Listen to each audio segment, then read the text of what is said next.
And in China, a press conference was held at the Ministry of Foreign Affairs where teleSUR asked the government spokesperson about the recent situation in the Caribbean and the tensions caused by U.S. military actions near Venezuela.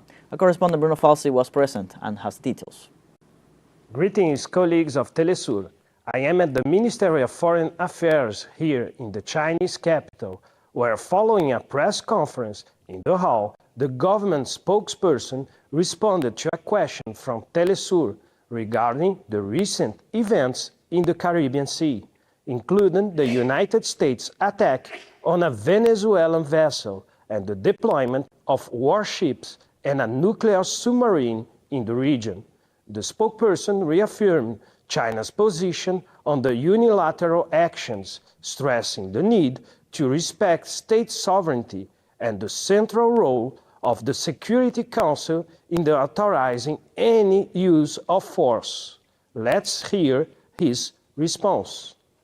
中方反对在国际关系中使用或威胁使用武力。 China opposes the use or threat of using force in international relations and rejects any interference in Venezuela's internal affairs by external forces under any pretext. China supports the proclamation of Latin America and the Caribbean as a zone of peace, the declaration of the 33 countries of Latin America and the Caribbean on establishing a nuclear weapons-free zone, and opposes any actions that undermine the peace and stability of Latin America and the Caribbean. China consistently supports enhanced international cooperation to combat transnational crime and opposes the U.S. unilateral so-called law enforcement actions against vessels of other countries that exceed reasonable and necessary limits. China urges the U.S. to engage in normal law enforcement and judicial cooperation through relevant bilateral and multilateral legal frameworks. The Ministry of Foreign Affairs reiterated that any escalation in the region poses a threat to the stability of Latin America and urged the United States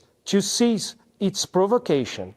China maintains its stance in defense of the multilateralism in the peaceful resolution of the conflicts, supporting Venezuela's sovereignty against any attempt of external intervention.